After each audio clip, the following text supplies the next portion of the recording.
2020, diversity, equity, and inclusion have come to the forefront more than ever before, given the social, political, and economic issues that the world has encountered. Looking at the business scenario, research has shown that diverse companies, teams, and boards outperform their non-diverse counterparts. In fact, several studies show how diversity in business leads to greater levels of innovation, customer service, employee engagement, and long-term growth. Research done by McKinsey found that various forms of diversity directly drives up to 25% greater financial performance. To discuss diversity, equity, and inclusion in the Indian context, I have with me Shayantani Sen, Executive Director, HR and OB Practice Lead at the Judge Group. Shayantani, welcome to the HR1 CHRO series. Thank you so much, Thomas. Very good morning to you. Thanks for having me here. So, Shayantani, there is plenty of research around DEI in a global business context. So, but in today's discussion, let us look at DEI in the Indian context. Mm-hmm. So, why do you think a diverse workforce is so important? Firstly, and secondly, is it truly driving innovation in Indian companies? Yes. Okay. So Thomas, diversity is so inherently woven into our Indian fabric. It is so up and close that I think we have very consciously failed to see it sooner because it is so clear, So how DEI objectively impacts business is something India has realized, I think, much later in the game. Yeah. So in our country, that every 500 kilometers, the dialect or the language would change, right? Something as simple as the sari is born in a different way. You probably go every 100 kilometers. It's probably still sari. So the way we look at diversity, and I'm not saying it is different, but it has to be interpreted differently. And I'm working with many international firms. We've always spoken about the race, the color, etc. So diversity, yes, but how it impacts us is different. We need to see it a little differently because it sits in our basic DNA. Going to the second part of your question, is it driving innovation? I think teams solve problems faster when they are cognitively diverse, right? And I think I'm just going to give an example, but before that, if you go back to one of the studies by Sylvia, Melinda, Laura, they say that there are two kinds of diversity, right? Inherent and, let's say, acquired. Inherent is something, your gender, ethnicity, sexual orientation. Sure. Acquired is, where I have worked, the exposures I have. Sure. So typically, I think leaders of any firm, when they have a good amount of both these elements, inherent and acquired, that is where you can start understanding and getting a workforce which is diverse, and that is where you can drive innovation. I'm going to give you an example. When you speak of innovation, most of them would come and say, tell me, how does diversity really help? And this is example I gave. So I was doing, Thomas, this session with visually challenged groups, and one of the leaders came and said, let us do this exercise, and this is what I do. Let's say, let's assume you cannot see, right? And you have a toothpaste and a toothbrush. So how would you apply it? Understand, you can't see it. Right. Something probably you and me can't figure out. So, and I tell the audience, I said, go ahead and think of any solution with which you can do. People would give me technology solution, Bluetooth solution, audio solution of how you could put toothpaste on a toothbrush if you can't see it. Right. And eventually you make a mess of it. I asked somebody who actually cannot see. I was doing the session. The person said, it's simple. I would take the toothpaste, put it in my mouth, I would put the brush in my mouth. The simplicity of solutions. So when you have people from that diverse background, that is what the innovation I'm talking about. That is a different thought process I'm talking about. Yeah, no, I think absolutely. And I think I can relate to it because my brother does a lot of work in the visually challenged space, and he's visually challenged himself, So I can really relate to that example that you gave.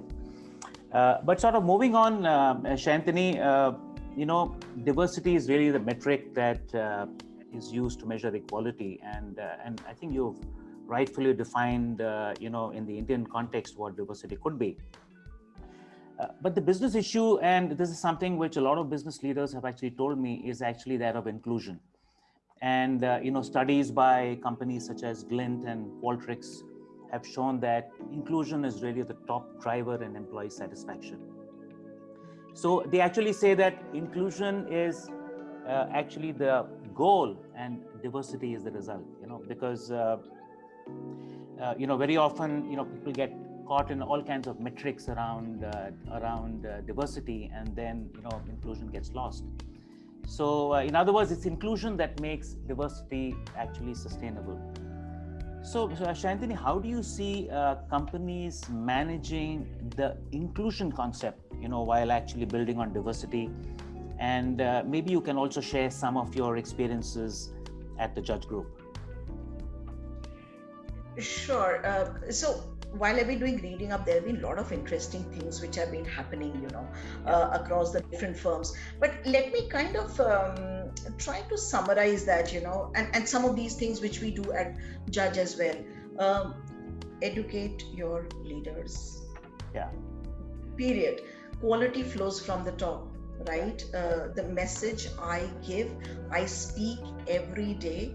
I have still got managers will say, don't talk like a sissy. Yeah, don't. So, you hear those comments, right? So how do I educate my leaders? Because they've passed the message down.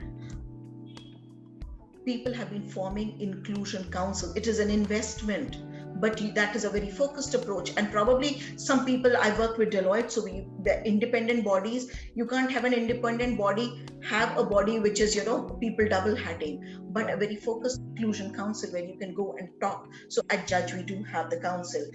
There are different ERGs which would focus on, let's say, women, people of color, etc. Right. So it is a focused approach which tells you we care, and this is the investment we do to make sure that the firm is aligned to the values.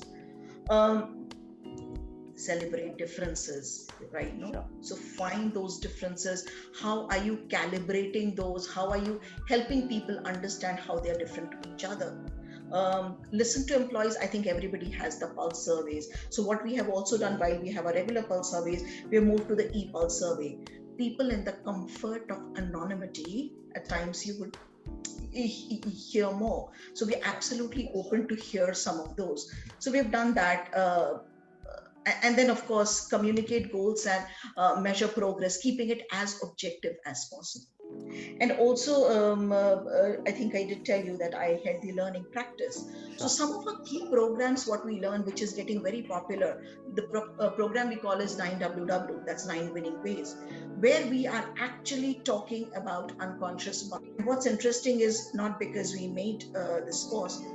Whenever I've spoken to most of the leaders, they have been very excited by the project, Right. So the firms are willing to invest in a learning program which is talking about unconscious bias. Nobody, would be doing training on that. So it would talk about victimhood, entitlement, right? What is my sense of entitlement? Right. So I think that is a shift I see, which is happening across. So I just trying to push that as well for us and outside.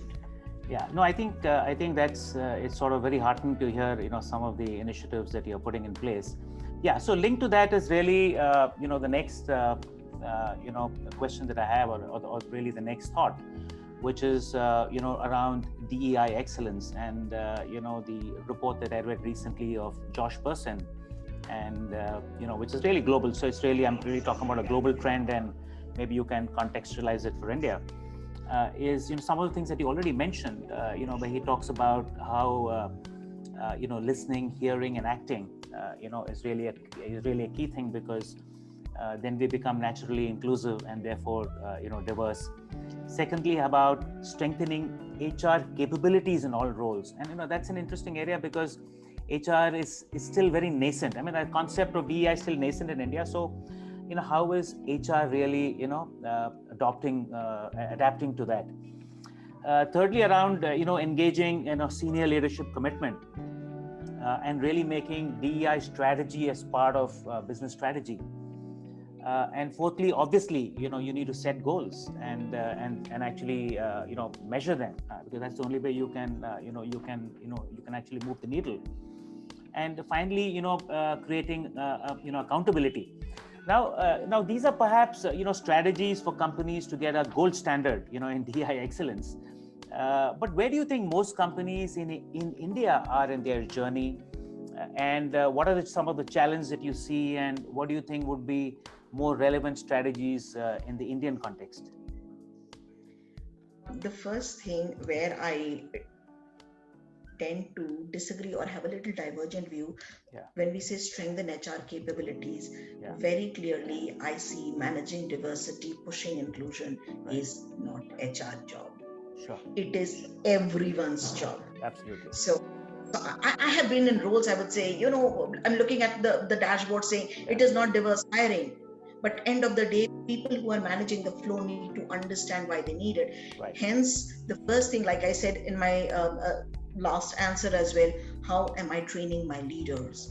How is HR should enable the leaders, create that infrastructure, create that comfort in the infrastructure where every person can be successful, right?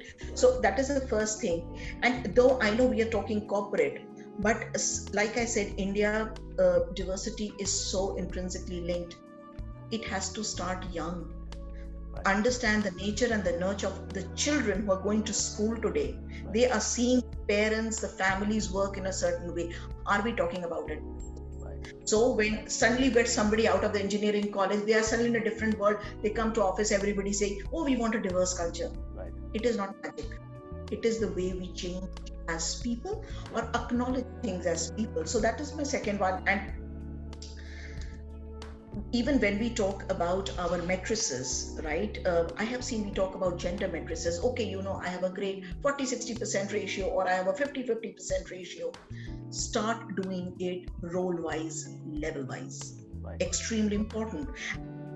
Example, for me, in some of our cultures, possibly a gender ratio is not an issue anymore. We have got women in the workforce. But hey, are we looking at, let's say, the CEO levels? Are we looking at the higher levels? Even when I talk about in Judge, we are pushing to see how in certain roles you can have more women breaking that glass ceiling. It is not that we don't want to, we're trying to empower it. So looking at diversity from different angles, I think is very important. And the openness to understand human mind, not behavior. Right. Absolutely. The behavior is an output of something. The ability to understand that. I think those would be the key things.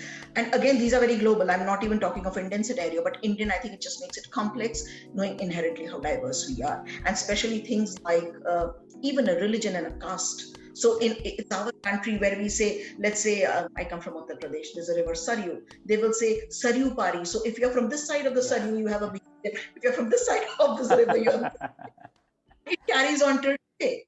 So, yes.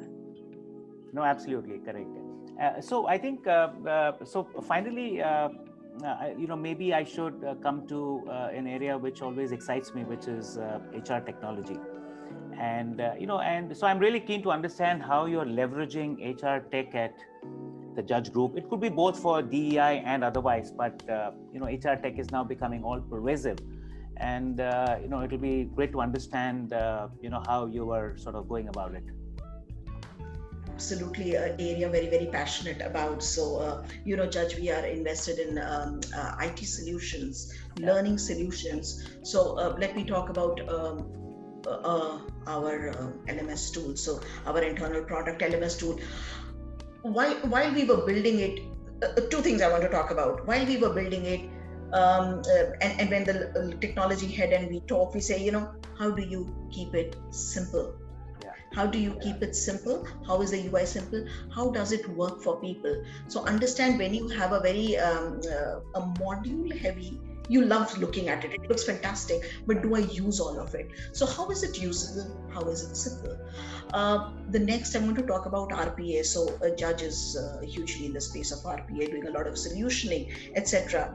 But I'm just going to touch a little gender piece. RPA is something you would teach technology, right? A bot would learn. A programmer would teach the bot would learn, and it would exhibit a behavior. And there are some interesting studies I was reading about IIT, you know, how you do the testing. If the programmer is biased, understand the bot is going to throw up those responses which are biased, right? So how are we looking at all of that end to end so bias? I just wanted to touch upon because we were talking of the inclusion part of it. But technology, I think, is the way we are moving ahead. And while we're moving it, I think we are well into the game. Besides doing the different IT solutions, our idea is to keep it simple, making sure that we are putting all the information on one single platform. I think that is the key to success. I, as an HR professional, would always look at a platform. I said, keep it simple. I do not want 20 other features, but give it to me in one platform. Where I'm able to draw the matrices, where I'm able to predict HR by numbers that I would call. Unless I'm able to predict, unless I'm able to go back to my business leader and say, hey, if you don't fix this today, tomorrow you're going to have this problem. If I'm not able to do that, I don't think I am the HR leader who I would want to be. Yeah. No, I think that's a great point, because there are lots of point solutions in HR tech, and I think the big challenge that a lot of CHROs have is how do I consolidate everything into one platform, and how do I see matrices that are woven into each other, because one impacts the other. And I think that's sort of extremely well put, Shantanu. So thank you so much, Shantanu, for this wonderful conversation, and hopefully our viewers will have a much better understanding of what DEI is in the Indian context, and hopefully you have enabled them with some key takeaways and strategies in their own corporate journeys. And for our viewers, please stay tuned for more engaging conversations in our HR1 CHRO series with your host, Thomas Abraham.